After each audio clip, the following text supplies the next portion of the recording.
Welcome to Fluent Phonics. Today, we will learn how to pronounce the word bludgeon. Bludgeon.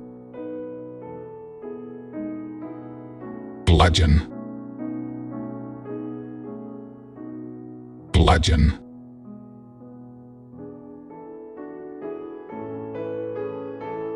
Here's an example of how one might use it in a sentence.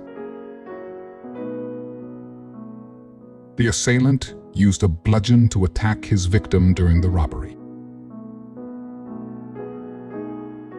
A bludgeon is a heavy club or weapon used for attacking someone by repeatedly striking them forcefully, often resulting in severe injury or death.